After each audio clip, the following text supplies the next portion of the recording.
Good evening, everyone. I'm Greg Gumbel in New York. Welcome to the road to the Final Four as CBS Sports continues its exclusive live coverage of the 2010 NCAA Men's Basketball Championship Tournament. Our thanks to Sam Worthington for helping out on our open.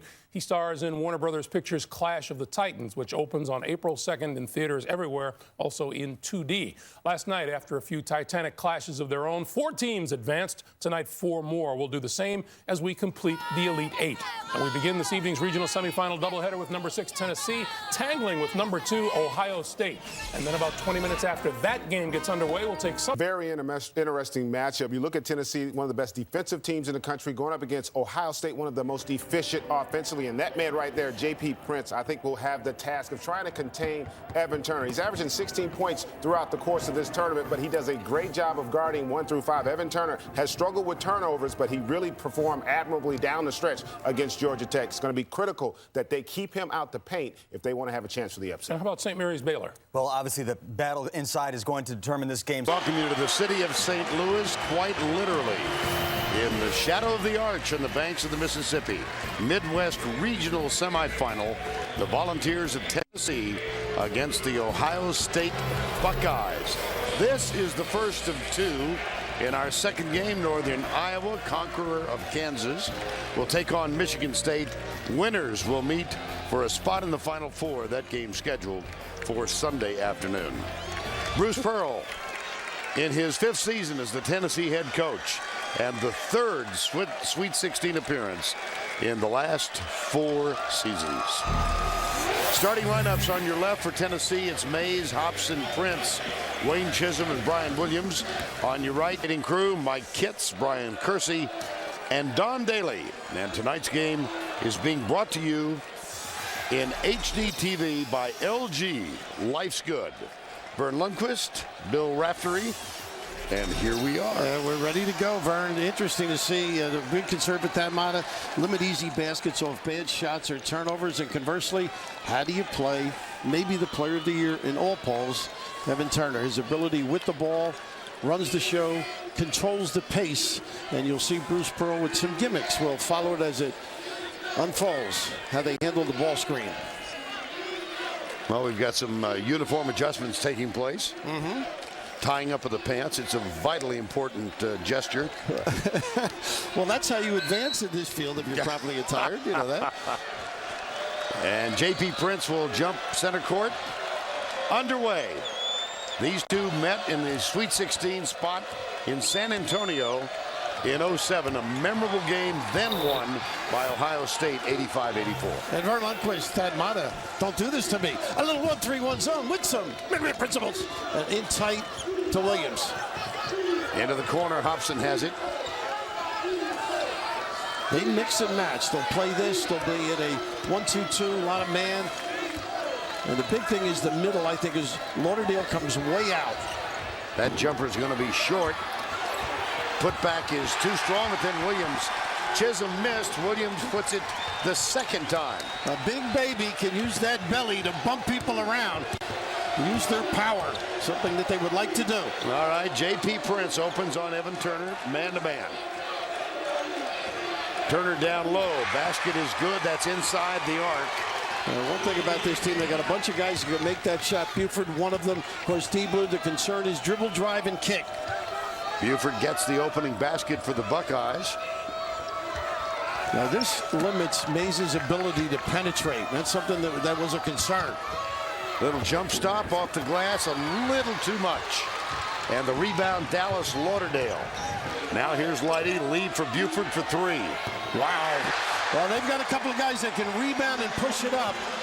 Lighty that time, Buford can do it, as well as Turner. Bobby Mays, number 3.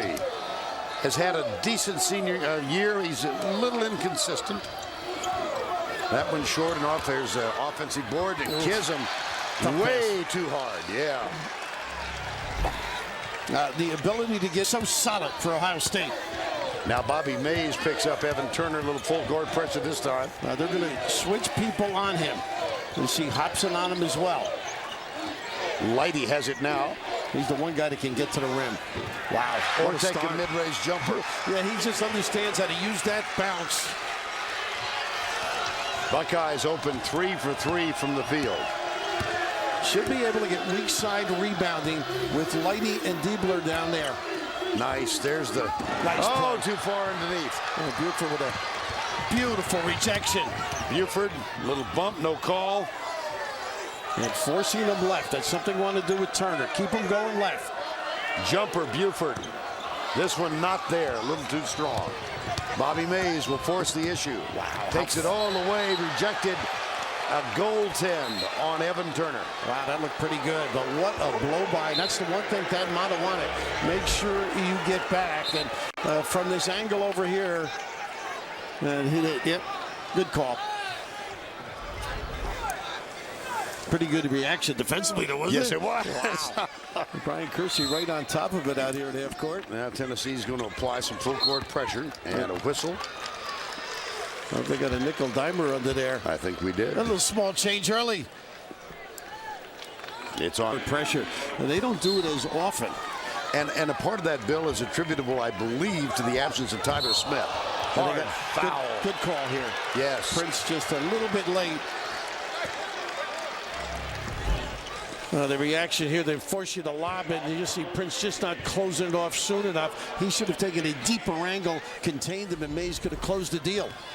Tyler Smith dismissed by Bruce Pearl because of what is acknowledged as the incident now, the 4 players. And there's Evan Turner. Hello.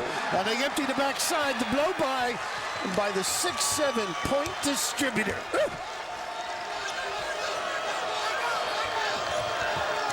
Well, they got them spaced out pretty good now with this 1-3-1. Yes. They have that 1-3-1 look throughout the year.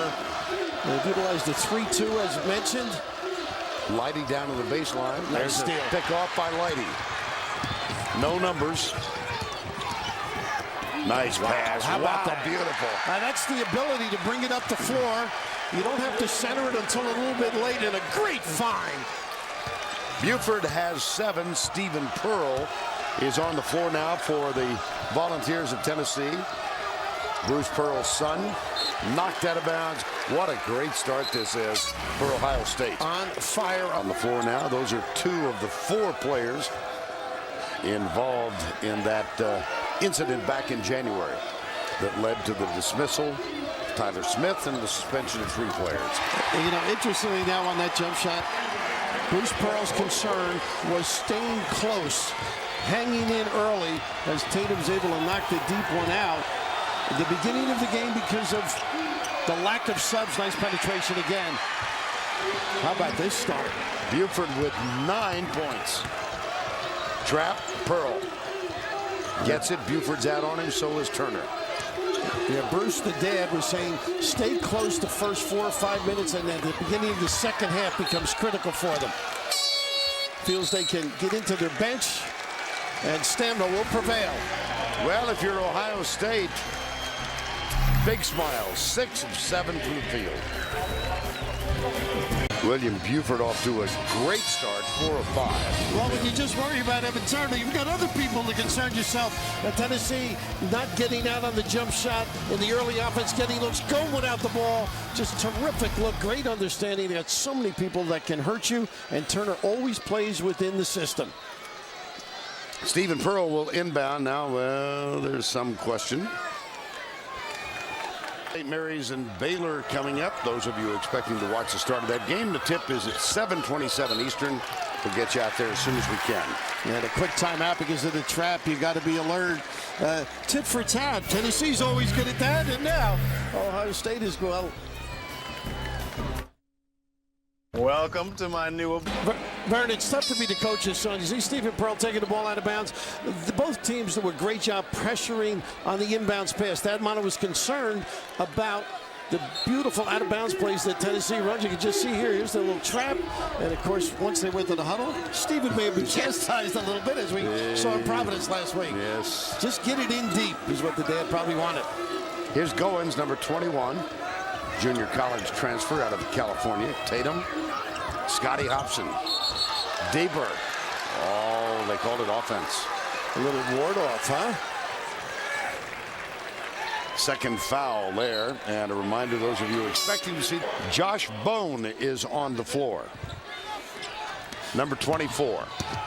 He played 10 minutes the other night, inserted for primarily defensive purposes, and immediately came on the floor and canned a 3. And all because of practice. A little turnover here. Good pressure by Pearl. How's that, Dan? Come on, give me a little pat in the back. Right in front of his. Yeah. Oh, there we go. You're supposed to do that, is what Bruce said. Goins. Getting into the Oh, call. yeah. Play. How about Great that? move. Unbelievable. Whoa. My goodness. That's the way to attack that trap, though. Get it to the elbow. They spread. Put it on the deck and get to the rim. 5'11" junior out of San Diego, Melvin Goins, number 21. Goins got the responsible returner. He's tough after he gives it up. I wouldn't let him get it back.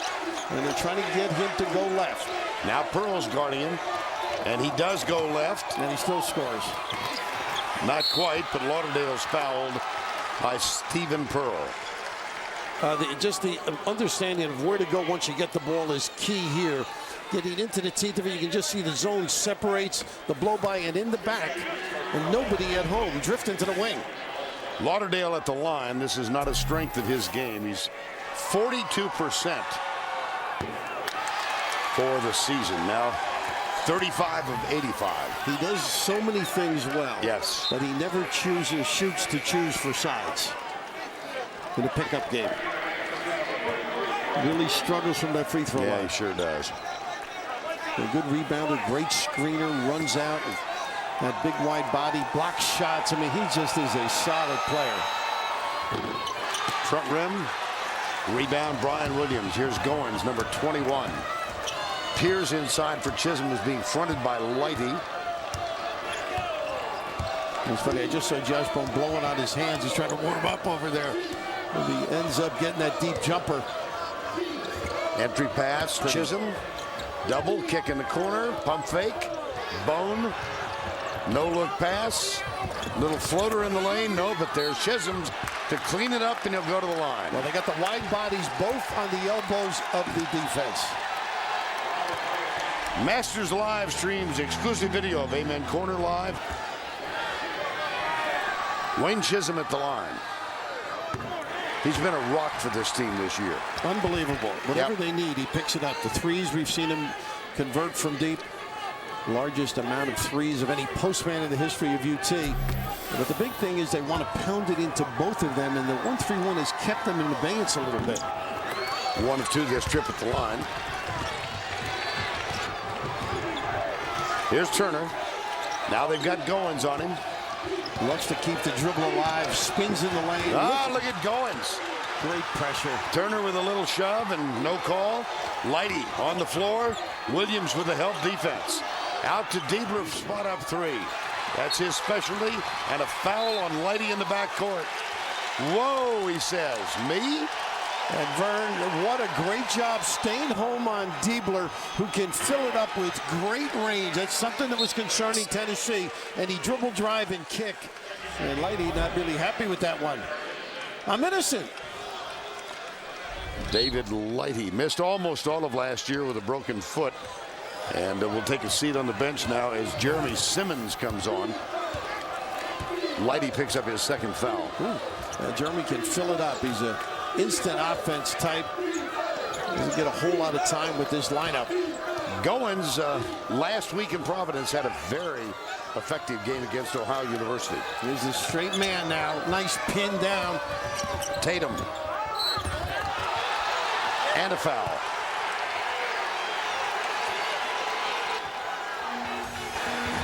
Meet the rock stars of Memphis. Right away, they're using their power game, trying to establish Chisholm on the block. He screened off very well to enable the dribble drive. Whoa. Tatum gets the first. Now Wayne Chisholm gets a rest, and Stephen Pearl's back on. Melvin Goins also back on the floor. So Bone, Goins, Tatum, Williams, and Stephen Pearl. And they get set on the free throw. A little more pressure than we've seen the last couple of weeks. Turner. 8 unanswered now for Tennessee. Well, nice job showing by Williams. Simmons. They wipe it off. Saying he was in the cylinder. But the defense by Tennessee right now has been extraordinary. Great control of Turner. You can see a very good call by the officials. That's something you got to put a body on. Lauderdale, he gets to the 10. Tennessee, Ohio State. The Volunteers have never, ever advanced beyond this round. Sweet 16. No, got to squeeze it. Yeah. Pretty good job with the penetration by Tatum that time. He's played to Williams. Big baby, you got to squeeze it. Bobby May is back on the floor now after an extended rest for the Volunteers, number 3. We don't mention many substitutes for Ohio State because they only play 6 or 7 guys. And this is part of Bruce's philosophy. Wear them out, give them a lot, Turner particularly, a lot of different looks. Simmons, number 2. And he loves to post when he's got a smaller guy, drag people and find. Nice screen. Yes, Stephen Pearl set that up.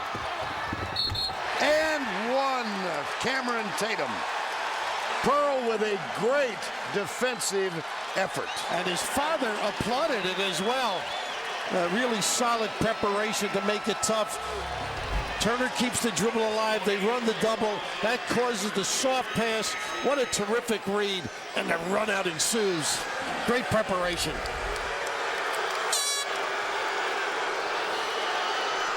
Substitution, J.P. Prince on for Josh Bone.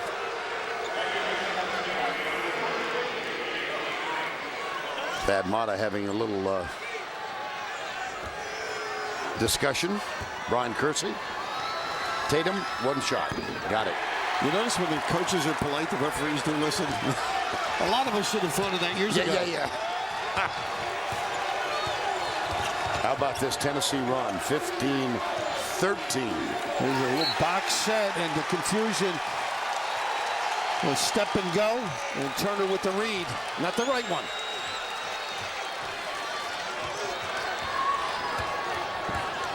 .12:05 to go first half. Ohio State, 3 turnovers. Look at this. Oh, my cut. goodness. Pretty. And Williams with the screen. The big body. Really decimating the man-to-man right now. What fueled this? I just think the rotation of a lot of bodies. And offensively, Turner not really running the show. Pearl gets a little nick here. And Williams. Whew. It's a pretty good day. Pearl. How about this? Anything around the rim. And, of course, it's pretty strong finish. Solid play D by Tennessee. 11:44 to go first half. A 13-2 Tennessee run fueled off the bench. 10 bench points so far. None for the Buckeyes. And the depth. And one of the things Bruce alluded to was, stay there tough early and see what you can do and rotate a lot of bodies and then use some power game. But the defense has been exceptional. See if Turner can get on track. Forcing them left again. Forcing left, and then Prince comes out to help. Here's Simmons. Got him. That's his game. Yep. Good drive and kick.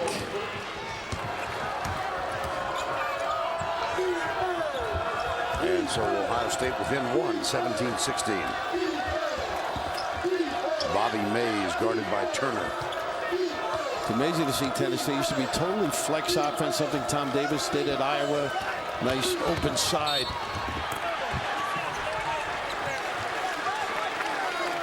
.11:13 to go, and a foul called on Ohio State as Tennessee has a 1-point edge, 17-16. And really, Ohio State not doing a good job on their defensive end. Diebler that time. Prince with a wide open area. Didn't get over early enough to stop him. J.P. Prince, one of the seniors on this team.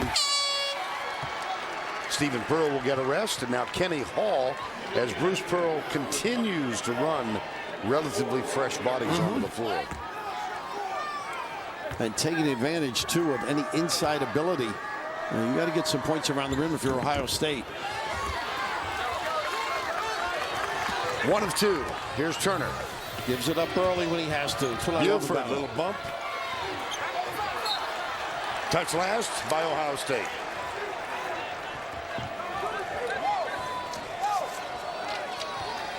I got to take advantage of that opportunity, don't you?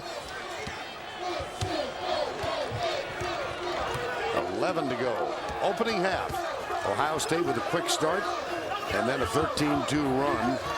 Entry pass, Chisholm, watch out from behind. They do a great job of that flex screen and then the duck in by the big guy, number 4. Tatum, Prince, Hall, who's not that much of an offensive force, calls for it. Now sets the screen. Bobby Mays. Tough shot. Whoa, yes, it was. But there the ball goes right to him. Off the glass, no. Gets another one. How about that effort by the little guy? He escaped the wrath of Bruce there by getting that rebound after that jumper. And mismatch down below. See if they can time it. And an offense should be. Yeah, Chisholm, who wins 10 grand, voted CokeZero.com. Whoa, that one's tipped. They are just fresh bodies and active. Mays, of course, with that foot speed, can get right up on Turner. Now the switch, and it's Chisholm out on Turner. He'll back away. Mays comes at him. Simmons from the corner. That was really pretty. How about that? I mean, tough to locate a guy that far away in traffic, but Evan Turner can. Great delivery. Evan Turner with the assist in their most recent win. He had 9 assists.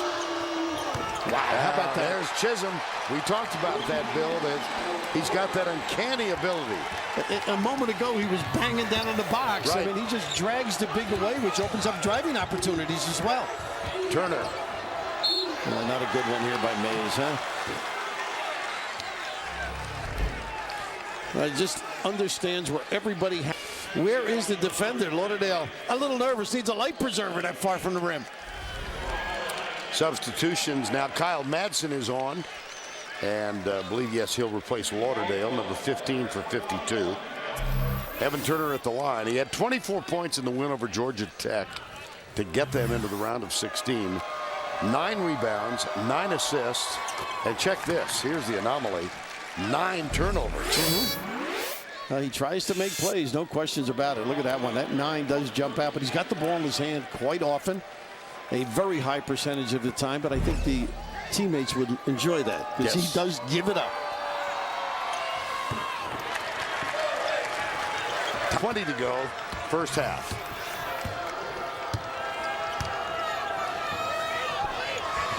And Madsen on the floor being stretched out by Chisholm. Now they yo-yo it. Look at this drift. Entry pass, Prince. Nice.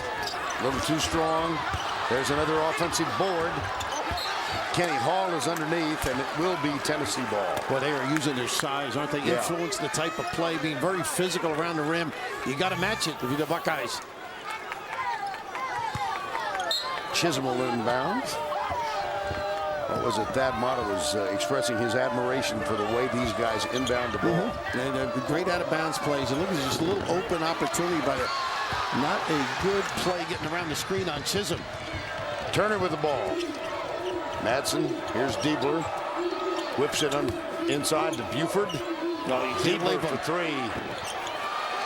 Well, that was the rule that they wanted. Do not leave that. Wow. I thought the defense recovered a great find. And a Prince, sorry. J.P. Prince with a left-handed salute to the Volunteer crowd. That one short. Madsen. No foul, clean block. Bruce is wired on the other end, but rarefied air for a Prince. What a look. Athletic with agility. Jumper, Turner, too strong. Chisholm. Here comes Goins. No numbers. Back to Chisholm. We near the 8-minute mark. Lost it. Buford.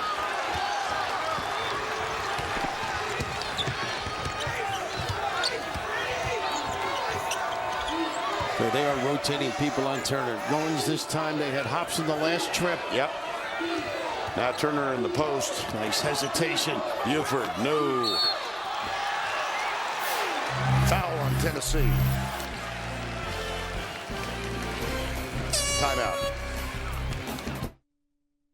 Back to St. Louis. Vernon Raft. All right, Greg, thank you. It's 23-21 here with 7:39 to go. And Kyle Madsen, who's in graduate school at Ohio State, got his degree last spring, working in sports marketing. This kid's on scholarship. But he's trimmed down, he widens out, contributes, makes that little jump shot. Here's Chisholm. Prince. Wow, Oh, pretty. My. That's where Williams is good. He hands off, he blocks the ability of the defender to get around, and then the blow-by by Prince and a steal. Goins. Off the glass, no. Chisholm. Hobson. Loose ball, Hobson for Tennessee. Chisholm wants it back out. How smart is he? The point forward mentality. Yeah, he Set and it up. Prince are roommates, close friends.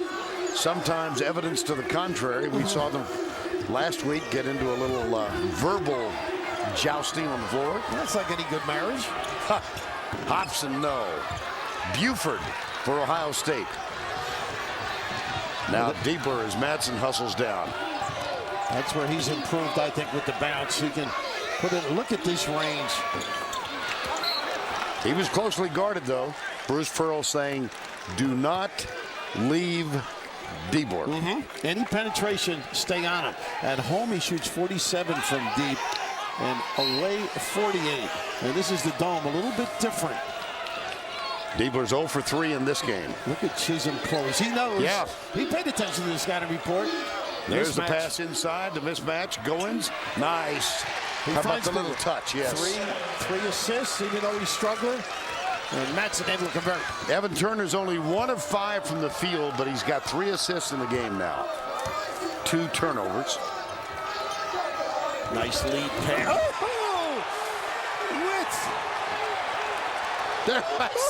There was a certain... Oh, big baby. Oh, my gosh. Put that card in the milk down, big fella.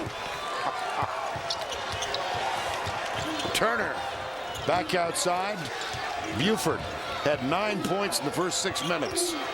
Diebler back to Buford. Well, they are an unselfish team. They had them on a string right there. Tennessee with a good recovery. Wow. On the line, turnover. This is all about the entry pass. That's dictating what to do once you catch it. And a big fella let it all out. He's got a little juice in that big body. Well, we had a chance to spend some time with Brian Williams last week. Prince and Chisholm telling us he does the best impression of Bruce Pearl you've ever seen, and he shared it with us. Unfortunately, we don't have it on tape. It was extraordinary. Nor could we put it on tape. I'm sure Bruce has heard about it, though. 5:20. Nice look again. Williams, there's Madsen. How about Goins? Williams has been great attacking. Yes. Here's Turner at the other end. He kicked it, and a foul's called on Goins. That's one of those, did he kick it first or the Bruce foul Pearl first? out to complain. 27-25. 10 of 25 for Tennessee, 9 of 20 after a 6 of 7 start for Ohio State. And look at the substitutions, 11-2. I tell you, coaches can't wait to see that at the end of games. If you were out sub, don't tell the alumni you were out sub. You'll be in deep trouble. Turner back at the line. And one thing, Ohio State, they took a little bit of a hit, and now they're back. I think they've got an understanding of what to run, how to get free. They got their composure now. J.P. Prince is coming over here. He's got John Thompson. He does. He's jawing with John Thompson Jr. He got us last week. Oh dear. He heard John has more wins. He dropped me. Here's Prince. Diebler defensively. The switch. Goins. Pretty good reaction. There is a mismatch with Diebler, so Chisholm, if he doesn't get it, should be able to offensive rebound. Now Williams with the screen. Little pick and roll. Goins from the corner. Bone. Got it. Woo. Josh Bone for 3. Dribble, drive, and find. Talk about separation. Everybody helping off Bone. He's now 6 of 19 for the year from 3. Diebler, finally. You know, he was struggling in pregame. I was watching it. For him, if he made them, they weren't clean. Maybe he's on track now. That ties it up at 30.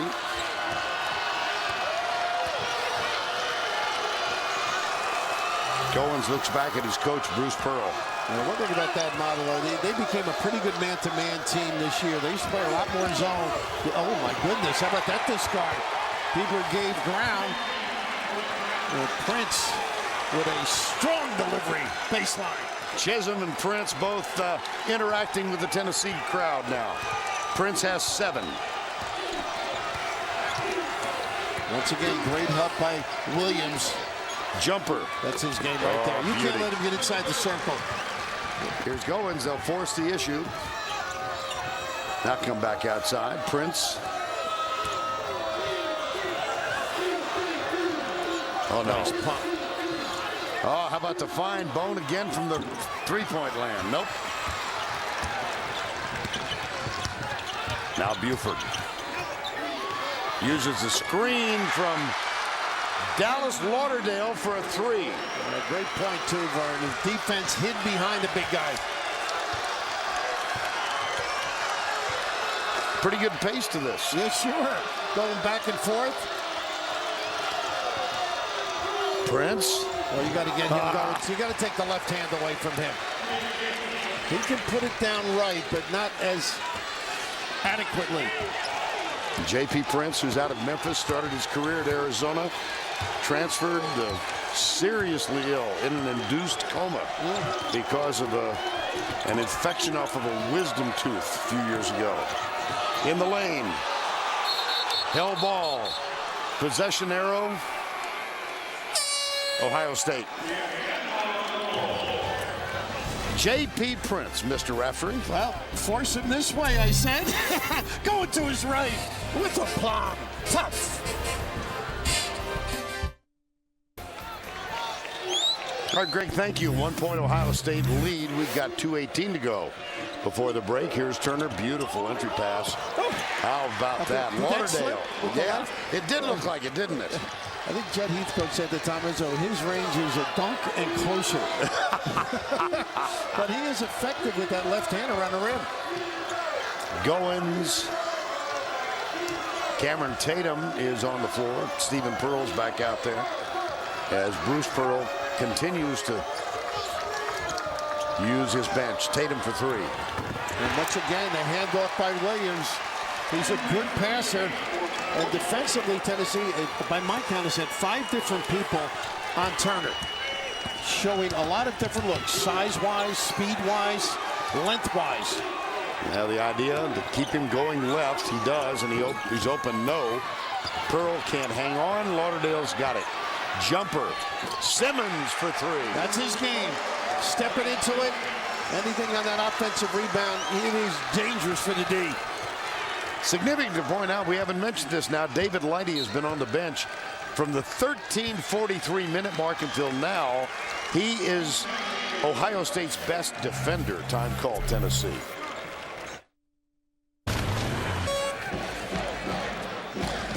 .40-37 Ohio State, 1:10 to go as Jeremy Simmons comes off the bench replacing David Lighty, and he has really been helpful.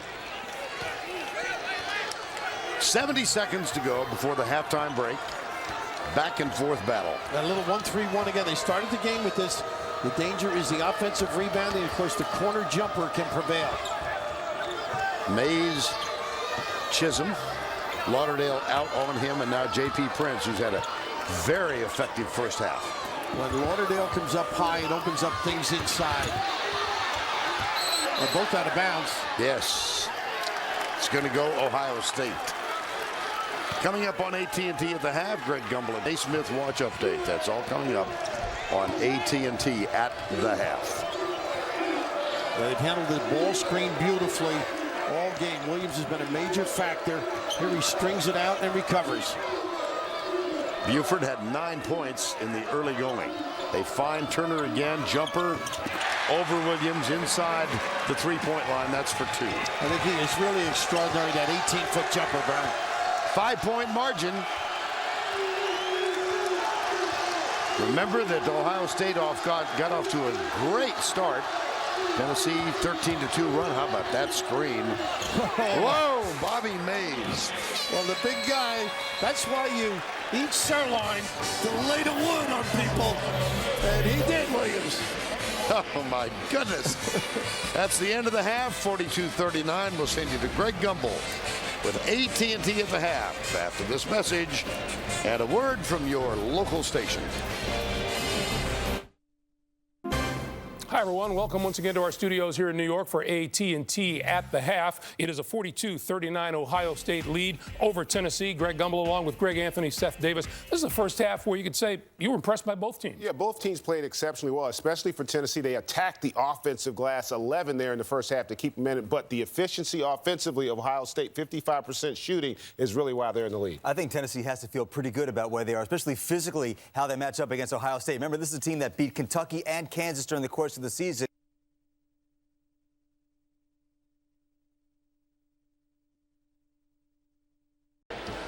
Halftime of the Midwest Regional Semifinal in St. Louis. Ohio State with a three-point edge. And our coverage of NCAA basketball will continue after this message and a word from your local station.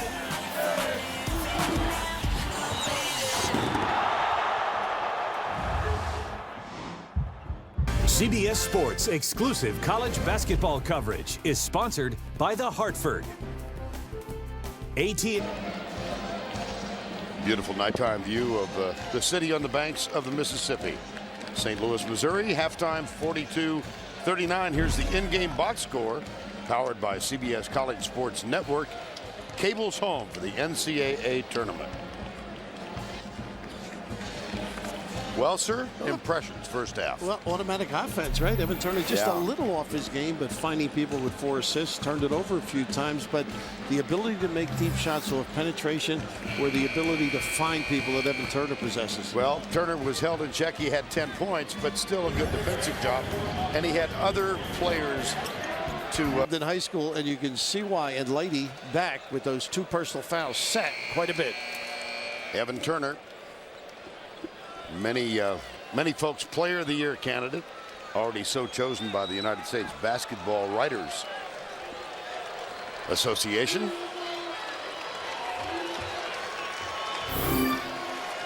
Buford and Simmons with 21 of the 42 points were underway. And 1-3-1 just like they started the game. Nice Prince. screen by Williams again. Up and under, no Chisholm on the floor. Prince has it. Tipped, put back. Williams, beautiful.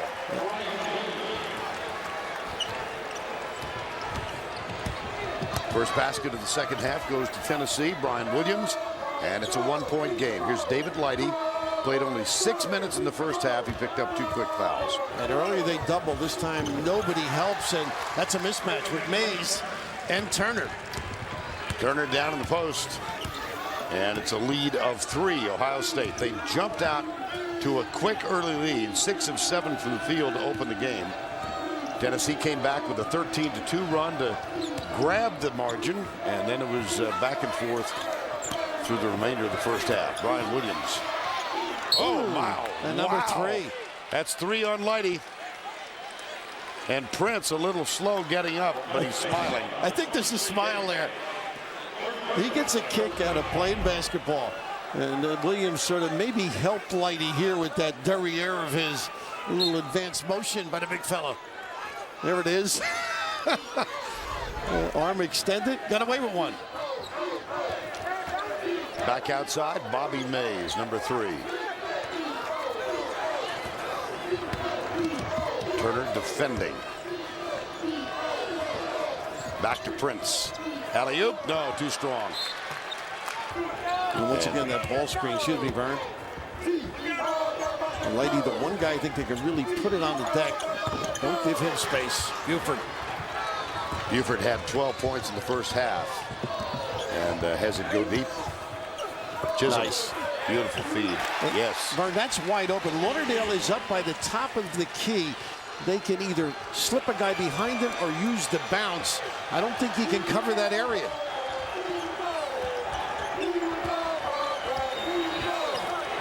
Here's Turner.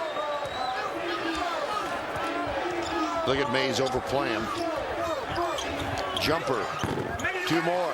He's out now. He's relaxed. Exactly. He's chilling right now. Oh, my goodness.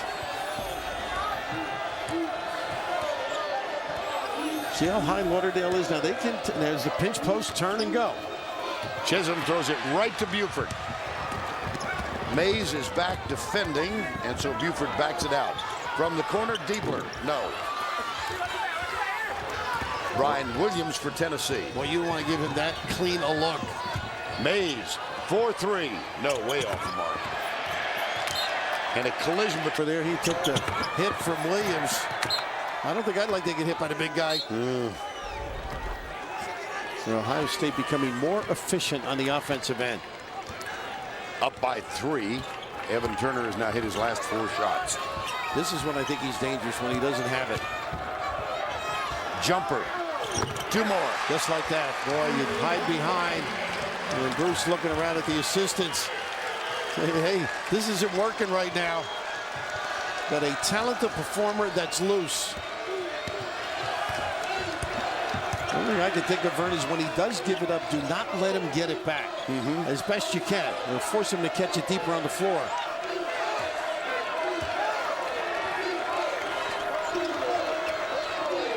Prince has 11 points in the game. Here's Bobby Mays. Well, Chisholm is the guy, when he touches it, so a lot of good things happen. A little too hard. Yeah, tough look. That pass whipped by Prince toward Chisholm. Here's Diebler. Out of bounds. On the mark. Yep. And again, Williams in the right spot caused that turnover. 21. Goins, Williams, Chisholm, Hobson, and Prince. Lighty. Nice pump. Oh, beautiful up and under, and then short with the shot. Williams. Wow. Big baby up and down. Should have got into the body, not away. Looking for the call there. But that's what they need, the beef to take over. Thad Matta out to greet his team. Very pleased with the effort of Dallas Lauderdale. Everything here but the aggressive play by Williams negated. 3 Big Ten teams remain in the tournament. 2 of them playing here. Ohio State in this. Michigan State won a national title against Indiana State and Larry Bird. In Utah. Salt Lake City. And I was there, and what an event it was. One of the most significant basketball games, I think, in NCAA history. The highest rated on Yeah, correct? it was. 2 great ones. Jumper, Buford, no. Rebound, Brian Williams. And our colleague Dick Enberg did that telecast, as a matter of fact. They've had trouble. Nice high-low. Yeah, oh, Chisholm. He does get the follow. And no headband. It had fallen off. He put it back on. A discard. He is angry right now. He takes that headband off. It's like being with you when the check comes, Vern.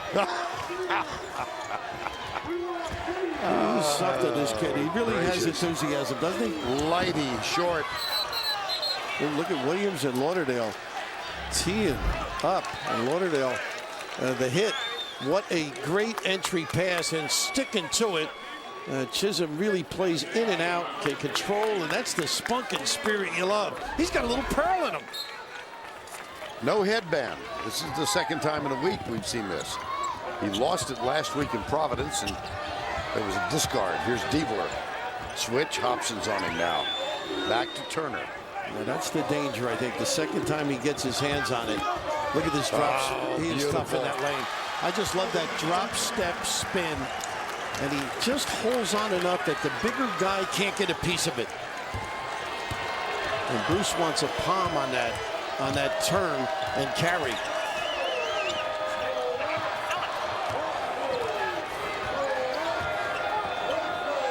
Back outside, Goins.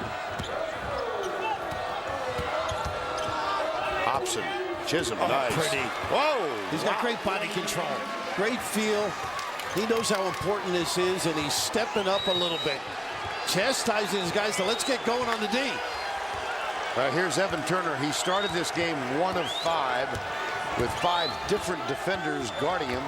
He's now 7 of 12, make it 7 of 13. And you can't gamble. You can't sell out on him. You got to keep him in front of you. From the corner, no. That was Hobson. Here's Buford. Jumper. Oh, the push, I think, by which way they got it. Maybe he got Lauderdale. Yeah, they got Lauderdale. Two guys, the refs are disagreeing. Where the guy is and the drop step spin. Kissed by the big fella. 13:45 to go. 51-47. A reminder that Tennessee has never advanced beyond the Sweet 16. Third time they've been here under Bruce Pearl's tutelage. Josh Bone, number 24. Jumper going. Pulled the string. Pearl, no. Oh, how about the tip? He is. Chisholm again. Vern, right now, he can feel it. He is much more active pursuing the basketball, and Pearl with a great hustle play, unfortunately, to miss. There's the screen from Lauderdale. The pass in the corner. Deeper pull-up jumper. Look who's there. And he misses. Wow, he can take advantage of that size. Here's Goins, and Tennessee with a chance for the tie or the lead. Now look at this automatic switch. Tatum. And they get Turner, I think, on the reach. I just love the activity right now. Pull the string, making sure you're in the right spot. He could have stayed out there and watched and see if Pearl had made it, but his activity creates a deuce, and hallelujah, enjoyed it. Chisholm with a double-double, 10 points, 10 rebounds. And Pearl will inbound. And they're not passing to the corner for that trap that we saw early in the game. Back to Pearl. Yeah, too far. Gets too deep, and oh, the father. That's great. Great reaction. Third foul on Stephen Pearl, 51-49. Evan Turner.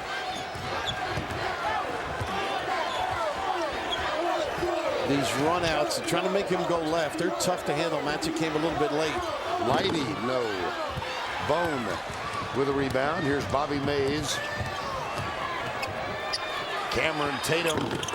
Front rim, Bone. Madsen, loose ball. Ohio State has it. How tough. How about that fine? And that was Lighty. Boy, they gave the foul earlier. This will be interesting.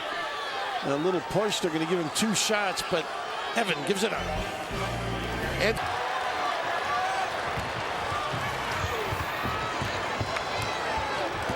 Mays and Pearl, Williams, Prince, Josh Bone.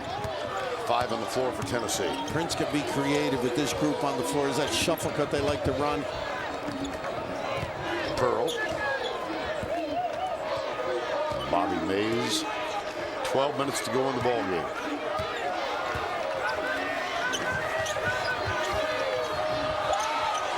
Cut from Pearl. 3-pointer way off the mark. Prince, Too late. shot clock violation. A little out of sorts with this lineup right now.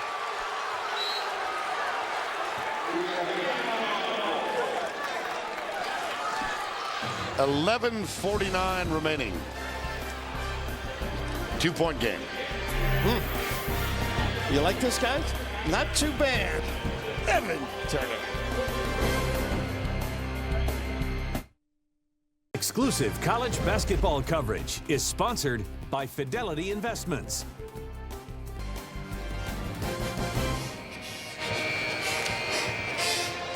We are back in St. Louis for Lundquist, Bill Raftery, 51-49. Ohio State led by 3 at the half, up by 2 right now. And Prince on Turner because he's been able to dominate a little bit in the lane. And it'd be tougher to elevate it over Prince, who moves the legs. Great job there. Wow. He does it all. He fills it up. What do you need, coach? Get the puppies moving, get squared up, and you just see that left arm out there. Solid defensive play. A Prince of a play. Second foul on Evan Turner.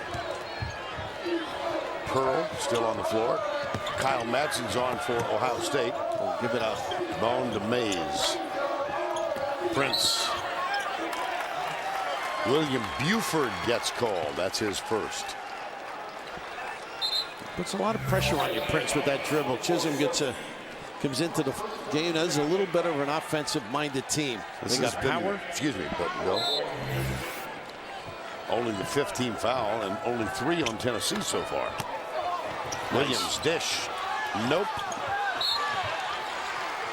Ohio State ball. Well, what a nice play, though. Williams to Chisholm just couldn't finish the deal. Pretty good reaction by the D. Turner and Buford, Madsen, Lighty, and Diebler. Josh Bone on Diebler now. Said don't leave Diebler. They haven't. Lighty, Chisholm. Diebler's going to have orange in his uniform when he turns it in tonight. Well, Josh Bone did pick this foul up. Tuesday.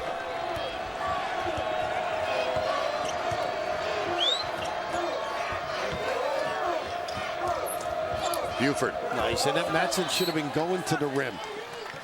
That was a little tipped, deflection, yeah, but he should have been right at the basket. Buford with a terrific analysis.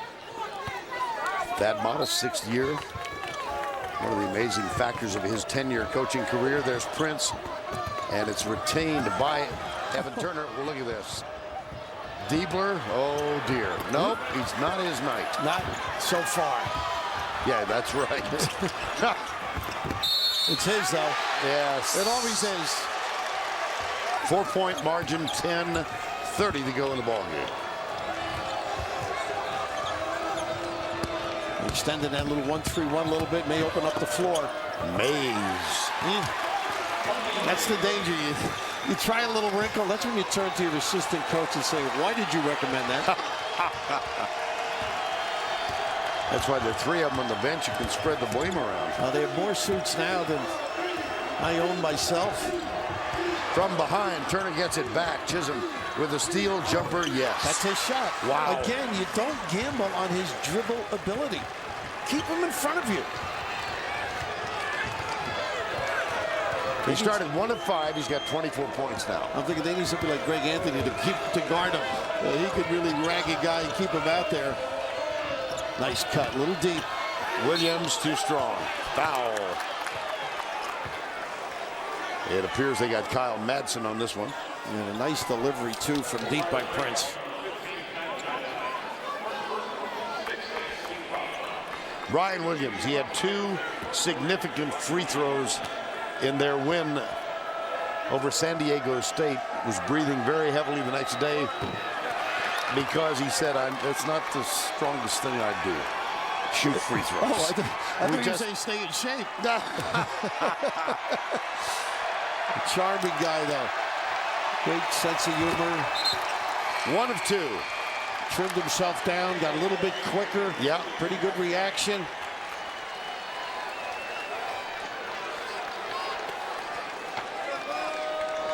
They got to find a way to control Turner now.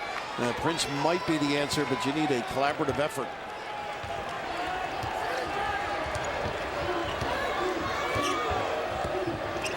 A lot of misdirection. Go one way, come back the other. He can elevate now. How about Prince? Oh, Prince brought him down. Yeah, he did. Yeah. A little too overzealous. You know who he is, so you just play. I mean, it's one of those things. You'd love to control a star of this quality, but right here he pulls the leg down. That's just, you know, sort of unnecessary. Lauderdale is back on for the Buckeyes, and Kyle Madsen will take a seat on the bench.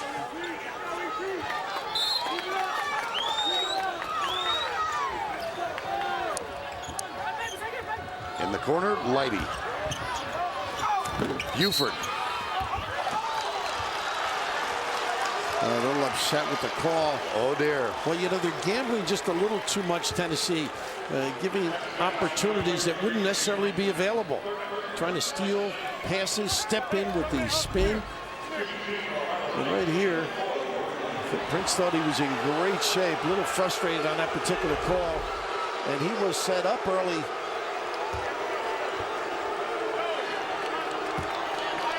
Well, he's pleading his case with Mike Kitts. Now he's going to come over to Brian Kersey and get the same kind of satisfaction. That is the third foul on J.P. Prince. He's only got one official left. It's too late going to the judge now. Yeah, no, you got to ask for some help when you get the ticket. Buford. 5-point game, 9:17 to go. Buckeyes second seeded. Tennessee 6. Oh, nice front inside. And Lady just plays bigger people more than satisfactorily. He's got Chisholm. Now the front, they got a lob. Look at it. Not enough air. Leave it for Buford. Jump shot. Good shot. Williams clutches the ball. 8:40 remaining. Oh, they exchange and don't cover him. Oh, ran out to the corner for the jump shooter and leave a guy right at the rim, Chisholm.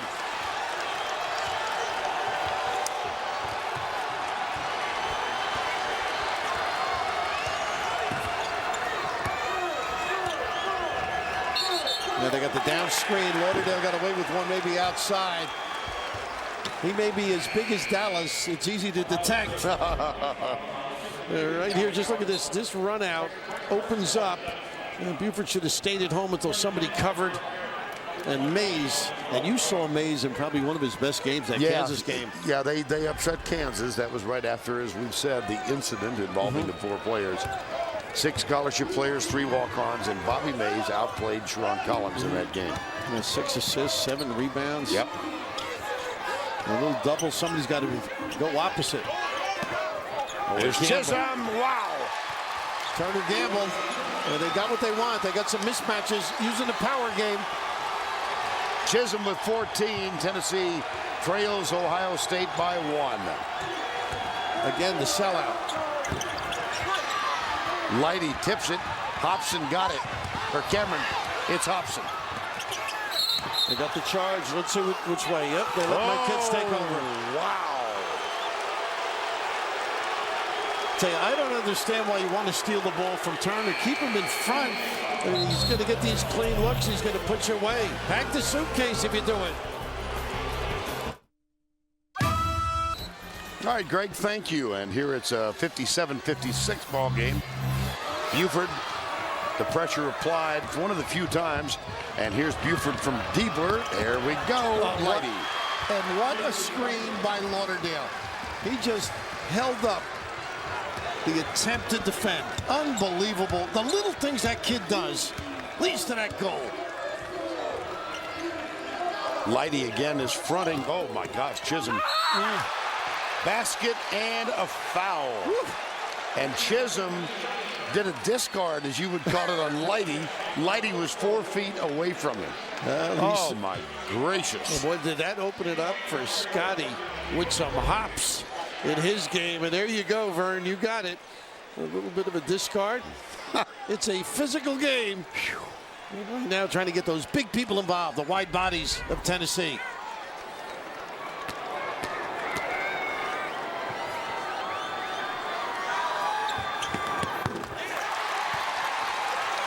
Now you got to have quick feet when you play post defense because you got to anticipate any drive, get on the correct side to help. Don't gamble. 9th time we've been tied tonight. Buford. Now Prince is on Buford. Look at all the action they give him. Goins. And he Thought he got had a clean swipe. You think he ought to just just relax keep him and play in front of him? Yeah, don't make a great player even better.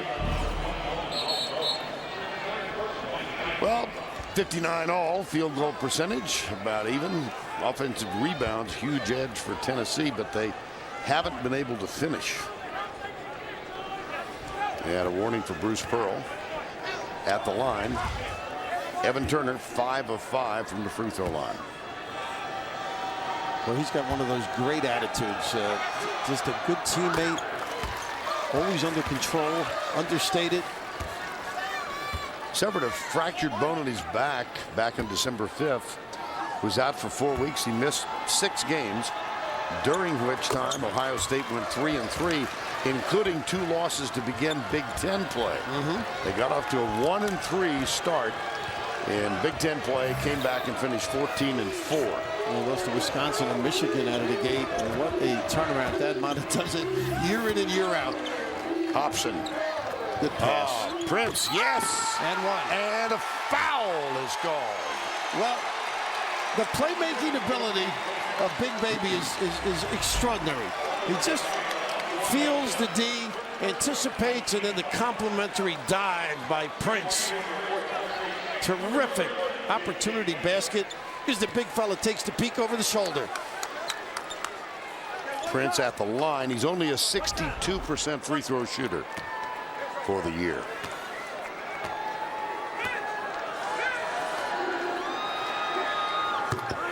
But he has given Tennessee the lead with 6:45 to go. Goins trying to just keep Turner from touching. That's a better idea. Whoops. When he gives it up, I wouldn't let him get it back. Turner, by the way, just picked up his 3rd foul on that last exchange. Here's Lighty. Prince. Goins. There's the switch. Prince on Turner. Jumper. Rebound Tennessee. And the size of Prince hampered that opportunity. Chisholm for 3. Way off the mark. But there's Hobson. Nice. Clean Turner. steal by Buford. Look at that pass. And intentional. Are they going to give it 2? What a look, huh? The sleight of hands at one end, Vern. Well, you think you have a basket, and right there, the sleight of hands and the correct pass, too. Catchable bounce pass and the chance to ring the bell. Terrific look.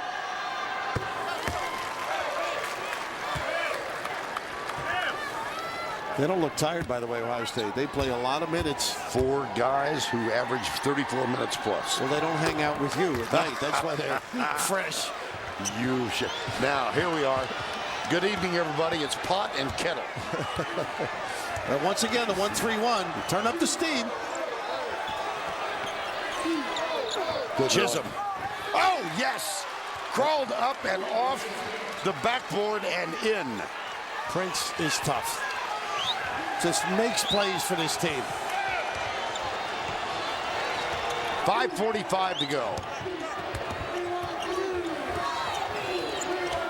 Diebler. No, a little bit of a rush, and they are getting out on him. Hobson enjoying that challenge.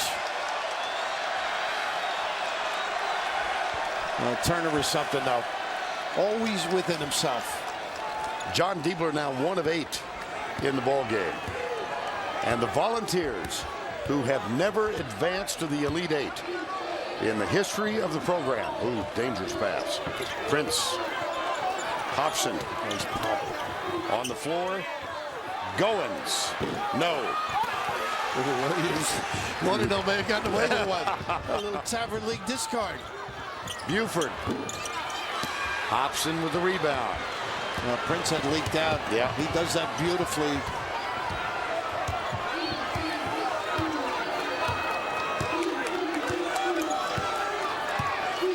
Under 5 to go.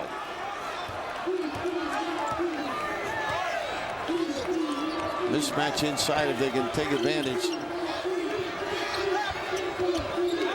Screen set by Chisholm. And Lady's going to really have to check out on a miss here. Goins, yes. And he does, but they make the bell. Tennessee by 3.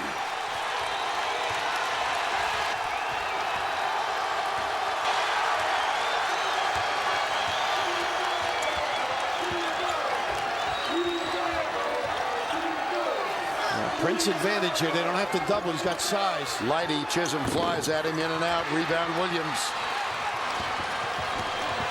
Chisholm says, come on, hurry, get down here. Goins walks it up.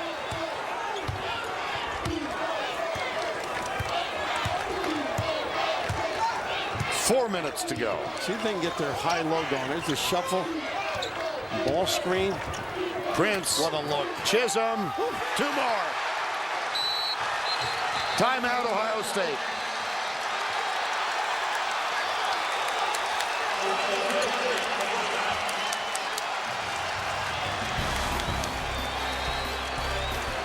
They've never been to the Elite Eight. Tennessee have left a certain sour taste, go all the way back to '67. Lost to Dayton, lost to Virginia '81. And in this decade, North Carolina. They lost to this Ohio State team, 85-84, despite a 17-point halftime lead in 2007. And in 2008, they were defeated by Louisville. They lead right now by 5, 3:45 to go. Madsen, the screen for Turner. Oh, big baby just didn't get the puppies moving. Cheap. Volunteers lead by 5, and they have been led thus far by Wayne Chisholm. He wants to get to the Elite Eight, to be a part of 103 wins in his career, the most ever. Drop, step, spin, terrific around the rim, knows which hand to select. Any gamble, he certainly makes you pay. Good feel for the game, and very imposing, getting the basketball inside and taking effect. Exactly what Bruce had hoped coming into this game. Whew. How about that disparity? Yes. Turner is perfect at the line, 7 of 7. And this could come down to free throws quite easily. He's now 8 of 8. Ohio State is now 14 of 19 at the line. The last time they ran this three-quarter press, it was a dribble drive to the rim. Prince brings it back outside. There's their flex set. They haven't done much of this. Screen across, screen down. 10 on the shot clock. J.P. Prince, Goins, 4 on the shot clock. Wow. Great defense all around. Ohio State on the floor. Here's Turner at the other end. Good help by Prince. How did he get it back? Here's Buford. Madsen. Turner, no call. And Williams is on the floor. You help him up. I'm not strong enough. He has played well. He gets tired, though. He is exhausted. Ohio State will inbound. Buford. Tennessee tough on the inbound pass. Lighty. Oh, yes. Great slide by. Prince, who leads them in charge, is trying to step in there. 2:34 to go. Now this press forces Tennessee. 10 seconds. Violation. Nobody posted. They don't have people in the right spot. Lead now. Here's Turner, brilliant. After the 5-minute mark of the first half. He curls around that screen, Turner gets it back. Ooh, high dribble. Almost a carry, huh? Lighty off. Whoa! Oh! Wow. That's what hurts. They pound you. Nice steal by Deeper. Well, got caught. Oh, he's good self-control. But getting back to that point, Vern, they drive. Then a scorer, though he's more than adept at that. And here's Chisholm at the line.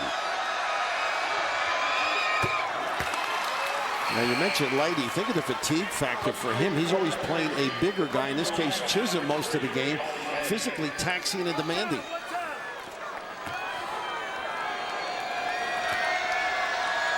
This for the tie. 12th time we've been tied tonight.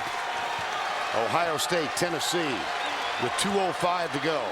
And the winner takes on either Northern Iowa or Michigan State on Sunday afternoon. Nice hands by Prince. What a Prince. read. The kid's so intelligent on the defensive end. Knows that play. They've run it earlier. Good reaction. Now Bobby Mays, who's running the point. Alley-oop, Chisholm, way underneath. Oh, he got it to fall. Boy, he holds off with such great strength.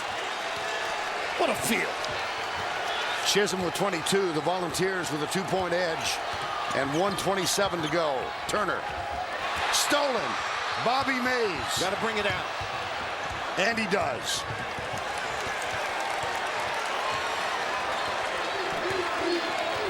I think it's got to go through Prince and Chisholm at some point. Here's Brian Williams.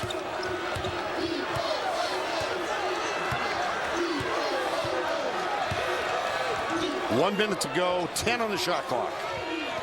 Williams almost lost it. Prince. That's short. Chisholm goes for it. Loose ball, deeper. Ohio State. Got to watch Turner. from the back. And Prince will pick him up. Jumper, Turner, yes. Woo! Wow! Some early onions. Woo! Mays. Prince. Tip good. Brian Williams. And the Volunteers are up by 1. Wow! Exactly where Williams had to be.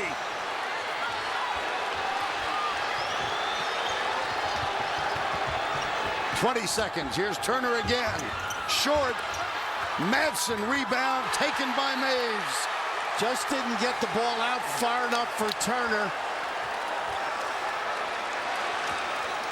And Vern, I just saw Turner put his hands on his hips a little bit.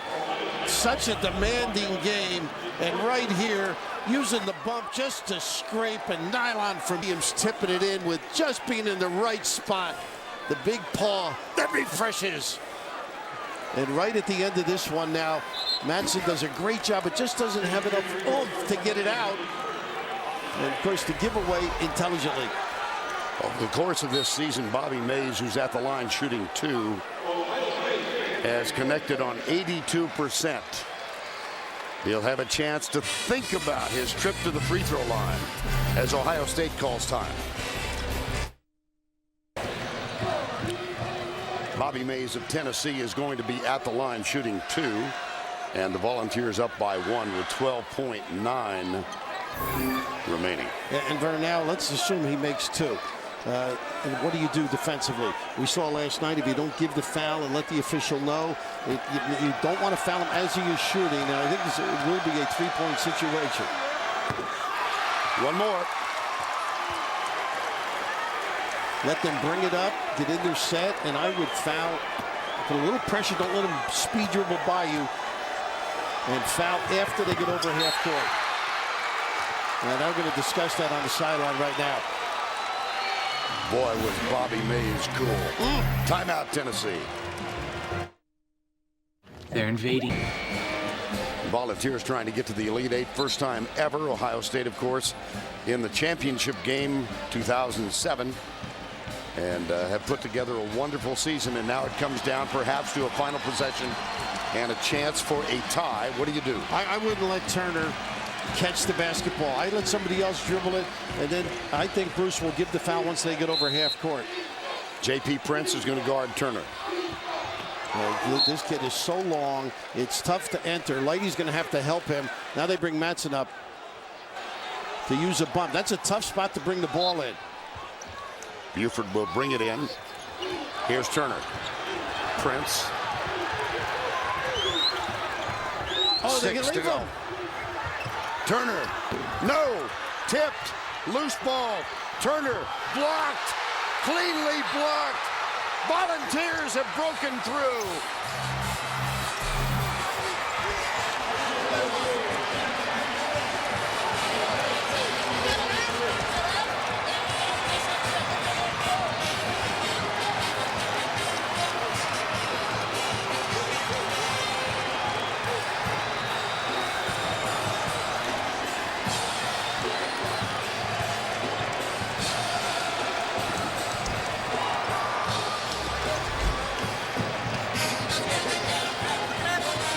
Here's the final play.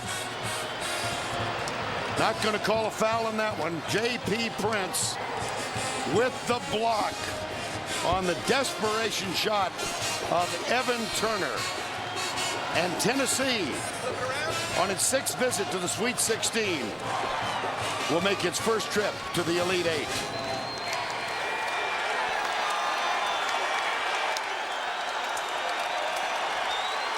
My, oh my.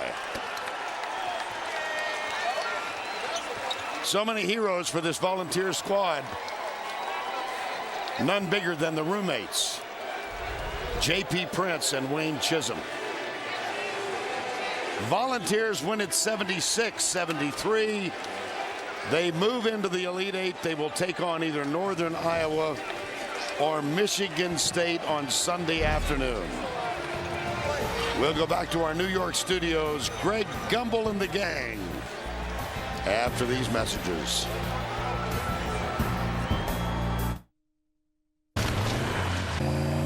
It's Chevy Truck Month, where it's a great time to get your Chevy Silverado half-ton. It's a Consumer's Digest Best Buy. And South Purdue will take on the #1 seed in the South, Duke. Just completed here in out in St. Louis, Tennessee. Its first Elite Eight appearance ever with a 3-point winner over Ohio State. Vern Lundquist and Bill Raftery called it. Alley-oop, Chisholm, way underneath. Oh, he got it to fall. Jumper, Turner, yes. Woo! Prince, tip, good. Brian Williams. Buford will bring it in. Here's Turner. Prince. Oh, they 6 can to leave go. him. Turner, no, tipped, loose ball. Turner, blocked, cleanly blocked. Volunteers have broken through.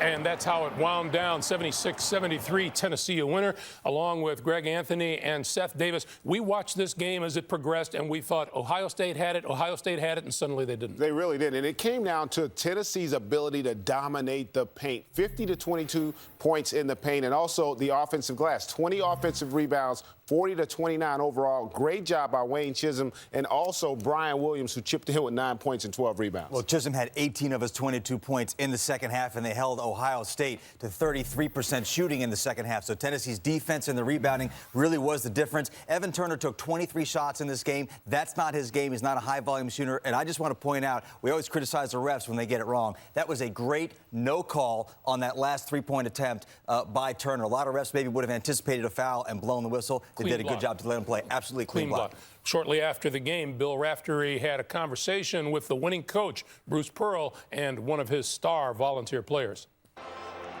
Bruce, another easy night, huh? Were you going to give the foul late after they got over half court? After they got over half court, if we had a good opportunity, we were going to give it, but I didn't want to have anybody tying anybody up and grab it.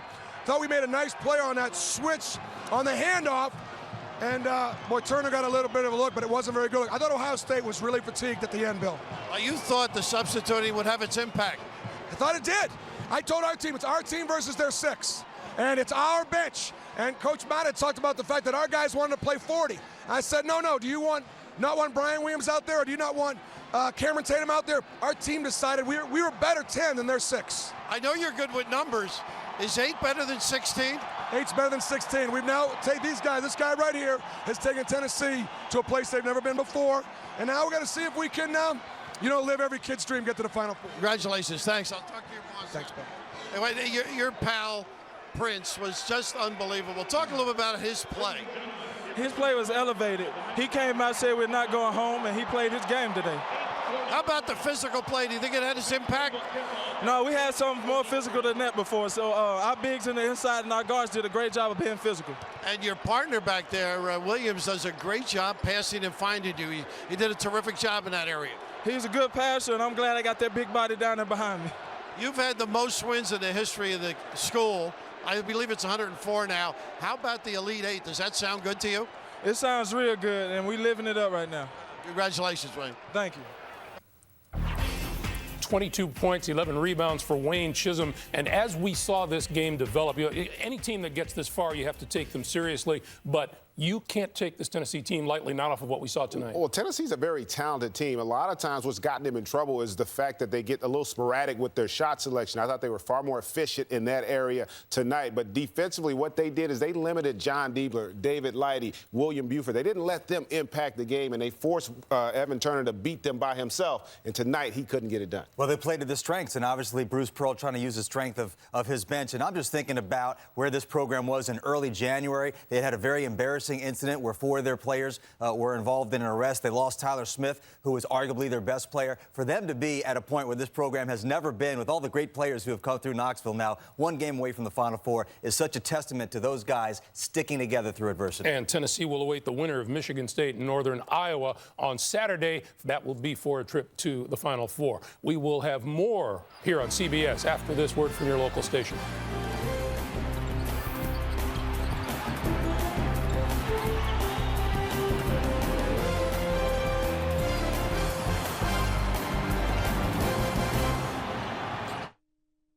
To lift the trophy. Here tonight, it was history in the making. Now it's simply just history already made. The Tennessee Vols, they're still dancing tonight, which is longer and farther than any UT team has ever danced before. The Vols march on to their first Elite Eight in school history with a thrilling 76-73 win over 2-seed Ohio State. Down 1 with under 30 seconds to play, Brian Williams tipped in a J.P. Prince miss for a 74-73 lead. OSU missed at the other end and then fouled Bobby Mays, who made both free throws for a 3-point UT advantage. Then Prince saved the day on defense, getting a clean block of an Evan Turner 3-pointer as time expired. Wayne Chisholm led the way with 22 points, 11 rebounds. Big Orange, a big win. They were adamant it was an all-around team effort and the all-around biggest victory in school history. Man, it feels amazing. There's really no words that could describe it. When I heard that sound go off and to see us victorious, you know, I just jumped around and screamed for joy. You know, it was the most amazing feeling I ever had in my career. It feels great, man. I mean, words are indescribable, but we're not done. You know, it feels good to do what we've done, and we're gonna celebrate it, you know, for today, and then you know, whoever wins UNI and Michigan State, you know, it's back to business. So.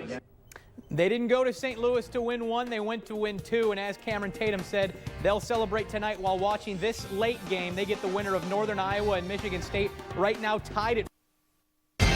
This is News Channel 9 at 11. The Tennessee Vols were trying tonight to go where no other Vols basketball team had ever gone, and that was to the NCAA tournament's Elite Eight. The 6th-seeded Vols, who had beaten the Ohio University earlier, played the 2nd-seeded Ohio State Buckeyes in the Midwest region semifinals in St. Louis. The Bucks were up 13-7 when the Vols went on a 10-0 run to take a lead. By halftime, the Ohio State University had regained a 3-point lead. You're welcome, Allison. They led by 6 early in the second half. Wayne Chisholm, Scotty Hops, and J.P. Prince led a charge that put the Vols back on top with 6:45 to go. They're up 5 with 3:50 to go, but the Buckeyes came back, took the lead with 2:15 left.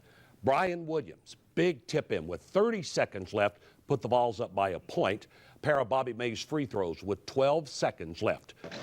Put the Vols up by 3. Prince then blocked an Evan Turner 3-pointer at the buzzer, and for the first time ever, the Vols are going to the Elite Eight. They beat the Ohio State Buckeyes 76-73. Pretty much right from Jump Street in the second half, our defense, our depth, and our seniors really made a huge difference. Guys that wanted to take this Tennessee basketball program to a place that it's never been. This class really worked hard to take this team to where it's at now.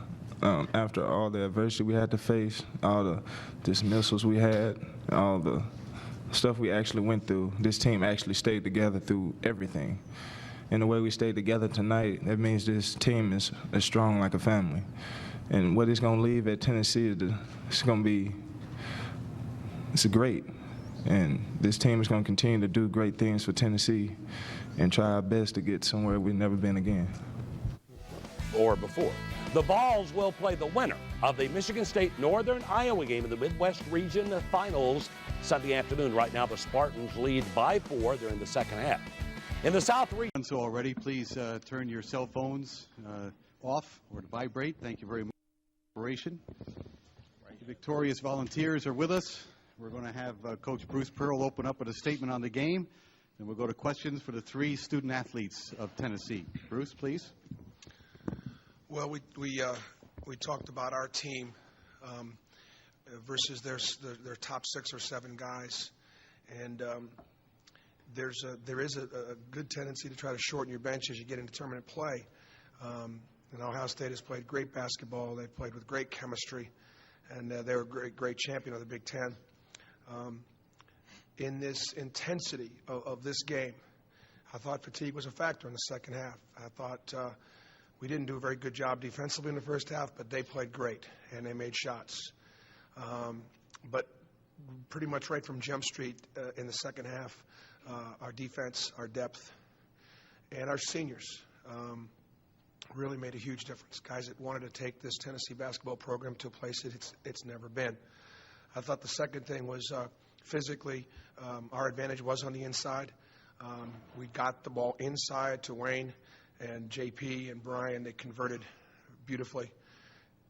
We dominated the boards in the second half.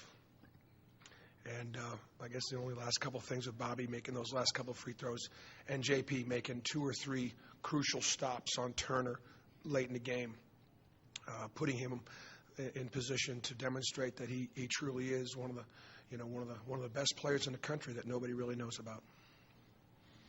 Questions for the student athletes. Brian will start off right here.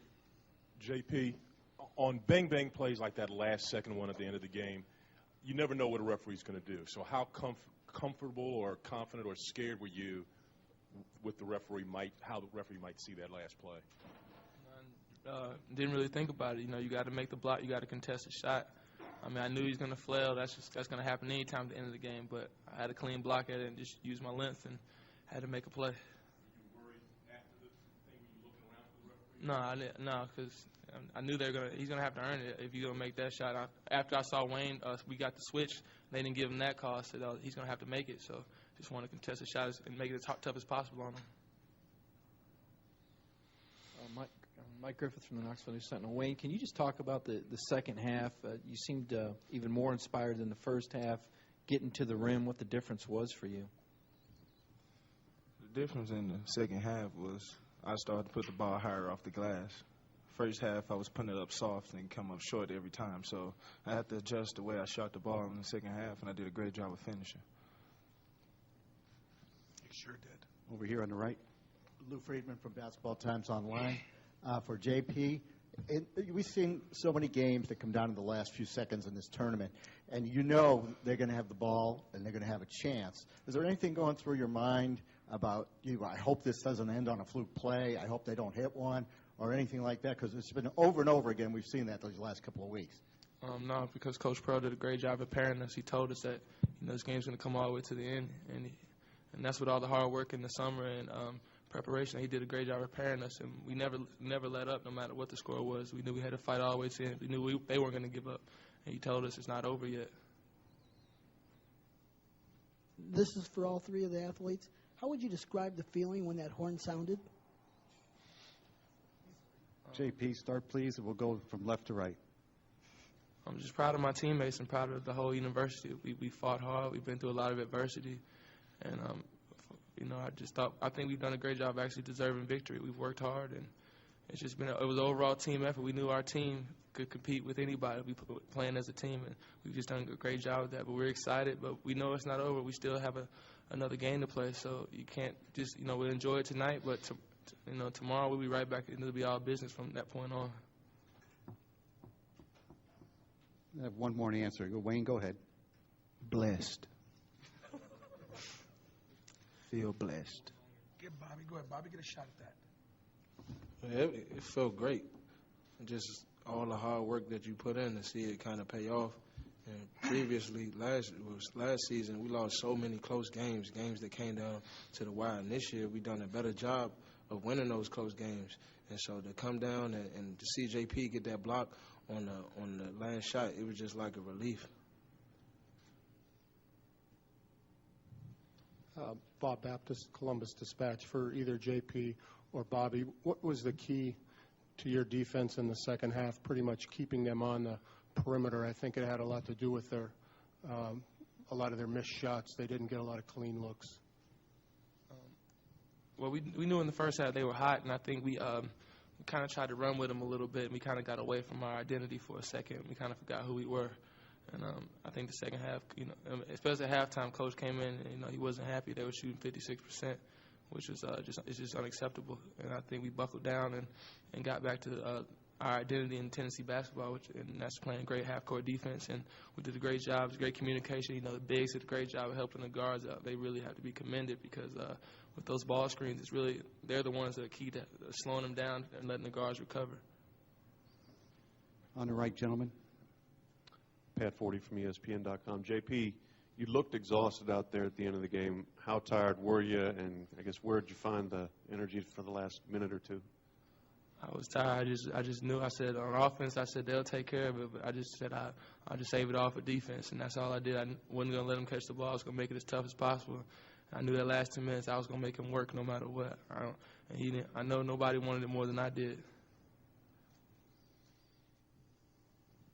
Wayne, as a senior, talk about the legacy this senior class will leave, reaching the Elite Eight and maybe even further for the first time in school history. This class really worked hard to take this team to where it's at now. After all the adversity we had to face, all the dismissals we had, all the stuff we actually went through, this team actually stayed together through everything. And the way we stayed together tonight, that means this team is as strong like a family. And what it's going to leave at Tennessee is it's great. And this team is going to continue to do great things for Tennessee and try our best to get somewhere we've never been again. We have about 3 minutes left in this segment. We have 2 questions up. Go, please. Roger Rubin from the New York Daily News. A question for Prince and for Mays. Coach Pearl, in his opening statement, suggested that it was a team against their 6 or 7, and that in the end, your depth made a difference. Can you describe what the fatigue looked like in Ohio State? Well, earlier today in film, Coach told us a statement. I don't remember exactly what Coach Mata said, but he something around the lines of that we wish we were at Ohio State playing, 40 minutes, and that's something that's not true. We as a team, we all get tired. We all need help. We're not going to be perfect. And Cameron Tatum did a great job of picking me up in the first half. Brian Williams and Melvin Gordon, they did a great job of picking us up, and we knew that in their 6 wouldn't be able to run with us the whole game because we were have more depth. And those, you could tell they were tired the second half. Their legs weren't all there, and those shots didn't fall the same as they did in the first half when they were fresh. Bobby, please. I would just say that this is just a complete team, and every day we need every one of the guys on our team, whether it's scouting. You never know who's going to have a big game. You never know who's going to, make a shot. I mean, Josh Bone didn't play for about 7 or 8 games straight, and now he's playing 2 games straight and out there playing. So you never know when the opportunity is going to present itself on this team, and I think that's what makes it so great is that we have so many different players, and no one ever's complaining. We're always willing to help each other. Mike Griffith from the Knoxville News Sentinel. For Bobby, you've been the best free throw shooter with less than 4 minutes left. How comfortable with you? Were you with the final opportunity, and did you relish that opportunity, or did you try and keep it the same, or was it different? Honestly, it wasn't a doubt in my mind that, I wasn't going to make those 2 free throws. Honestly, Coach put us in those situations every day in practice, and I felt more pressure shooting them in practice, because the losing team, you had this competition that guards against the bigs. And if you see us, the team that, loses, if the big man win, they make fun of us. If we win, we laugh at them. And so I felt more pressure doing that than out there on the basketball floor, honestly.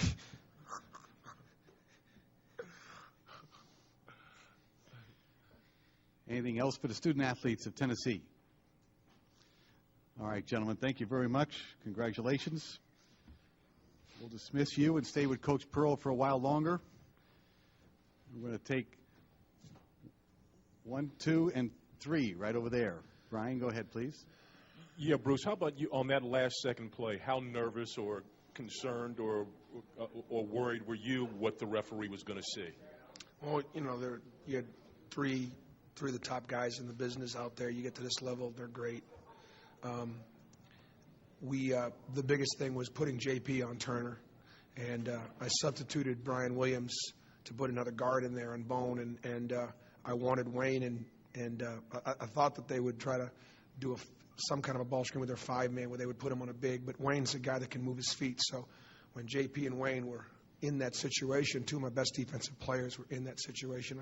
I felt, pretty good about it. We had talked about the possibility of fouling if it got in a situation where we could get a two-shot foul inside about 6 or 7 seconds. But it was just such a wild scramble there at the end that all we could really do is contest. And I don't think they got a great look. I mean, I thought it was contested, and our guys did a good job of not fouling. Bruce, Bob Baptist, Columbus Dispatch. Same question I asked the players. How would you just describe what your plan was, how to defend them second half, how to keep them away from the rim? Well, normally at halftime, I get asked the question a lot of times if we're down at halftime, boy, what'd you say to those guys at halftime? And normally I'm very positive. Normally I will come back and say, no, I didn't yell at them. I said, this was this, that was that. But I get after them really hard. 56% shooting. Ohio State doesn't lose when they outshoot their opponent. So if we're going to defend like that, we might as well just get ready to go home because it's done. I challenge their toughness. I said, I thought they were intimidated early in that game, and we were not the more physical team in the first half. And so I thought they responded a little bit better. We were a little bit more physical. I'm proud of the fact that we got the ball inside. We knew, it's one thing to say you have the advantage in there. It's another thing to have the patience to pound it in there. And I thought Wayne did a great job of just holding on to his position. Leidy is such a terrific undersized defender. He gets underneath you. And we let Wayne watch lots of film of Leidy, taking some flops and getting some fouls called. The Georgia Tech's big kids, the second, they said, Wayne, you're just going to get hit and hit and hit. Hang in there through the contact. We'll get it to you. And he did a great job of finishing at the end. And then when he didn't finish it, Brian Williams or somebody else, finished it for him. Inside shots lead to inside rebounds. And when you're playing against 4 guards, even if we didn't score on the first attempt, we had a shot to get the rebound. And that sometimes gets lost in the thought of, well, you could just get a post game. Part of your post game is the offensive rebound on the backside because of all the attention that your post receives. Next 2 questions, Bruce, are on the right-hand side. Go, please. Bruce, hey, Pat 40 from ESPN.com. Just want to ask you, I think there was about a minute left, and Prince was over on the wing in front of the bench there, and it looked like he almost turned around and said something, or you said something to him. When he looked really tired, he had his hands on his head, and then he bent over. Were you concerned that he was going to be able to finish the game at that point? He was exhausted, Pat, and he wanted a timeout. And I normally give it to him, but I just thought that Ohio State, I didn't want to give them another shot at resting. Now, I did call timeout after Bobby made the second free throw because I want to set our defense. I want to make sure that we did stay on the floor on shot fakes, that we didn't get crazy leaving our feet, and we remained vertical. And I wanted to, make sure that we got the guys to understand that we're going to switch out. We switched out on handoff, we switched out on the ball screen, and just made sure we got a challenge. And again, if it could get in a situation where it's about 5 or 6 seconds and they had an opportunity to make a foul, to go ahead and foul. But we didn't leave that timeout and say we're definitely going to foul. We're going to foul this time. Now, it was too much time, 12, 13 seconds, just too much time in there to look to foul. And the cleanest foul is, when they get to the 10-second line, and there's too much could happen in the game. If it was inside of 6 or 7 seconds, we would have fouled. Bruce, Andy Glockner, SI.com. You had mentioned the team versus 6 to 7 guys concept. You seem pretty certain that you could wear them down with your depth and athleticism. Was there any thought in your mind going into the game that would amount to 20 offensive rebounds and a 50 to 22 advantage in the paint? No, it wasn't necessarily, but you look at Ohio State and you admire, their forwards are so athletic. And the difference for us defensively was Wayne Chisholm is able to guard guards. He's a big man that can extend the floor, and David Leidy has a tremendous advantage against every power forward he faces off the bounce. He didn't have that advantage against our guys. And our guys, we have enough length that if we had to switch, he couldn't bogart, one of our smaller guards. And the only reason why I took the approach with our team, we always talk about our team versus their. We always talk about our 10 or 11 guys versus their 6 or 7 or 8, depending upon what the rotations are. That's not new. But, I talked to the guys. I said, JP, do you want to play 40 minutes in this game? Or do you want and have Cameron not play? I want to ask you that question. Tonight, you can play 40, and Cameron, you sit down there and watch. Are you okay with that? JP said, no, I'm not. I said, well, Cam, and look what Cameron Tatum did in the first half. Played great, kind of kept us in there. I said to Bobby, are you okay that Melvin doesn't play tonight? And so Bobby was like, no. And Melvin Goins, I thought, played some really great defense and had a good assist-turnover ratio. So here's what I'm getting to. Sure, kids would like to play more minutes. Of course they would. They want to be on the floor. They don't want to sit on the bench. So I've got to constantly sell the concept of we'll play 9 or 10 guys, and we're, we have too many dimensions and not put it on one guy. I think for me, it makes better chemistry. Again, it was something that Tom Davis taught me, and it's something that I've stuck with. It's something that I've encouraged young coaches to try to do. We all have 5 or 6 guys that are better than the other, 3 or 4. We all do. And you've got to, in order to develop talent and in order to develop your bench, you've got to play them. We're inside 3 minutes now. We have at least 3 questions up. Go, please. Steve Weberg with USA Today.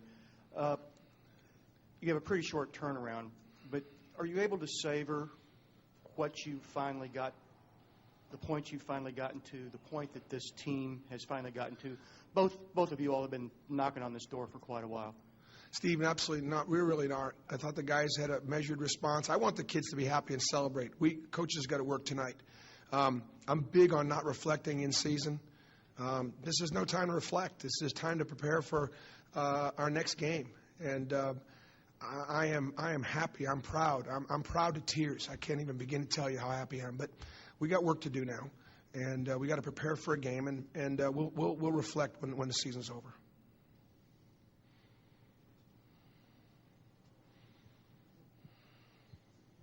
Mike Griffiths from the Knoxville News Sentinel. Can you talk about you mentioned it, but Cam Tatum in the first day, it looked like you guys were really, really struggling and tight, and just Cameron's performance. If you look at the stat sheet, Wayne Chisholm's a senior, Brian Williams a junior, Bobby Mays is a senior, J.P. Prince is a senior, a fifth-year senior. Cameron Tatum is a fourth-year junior. And those guys played very, very well for us. You'd expect that come tournament time. Melvin Goins, a junior, I thought he played very well. And so Cameron did a wonderful job in the first half, and really picked us up offensively. Shot the ball extremely well. Cameron's got a level of toughness to him. Anything else for Coach Pearl? All right. Thank you very much. Congratulations.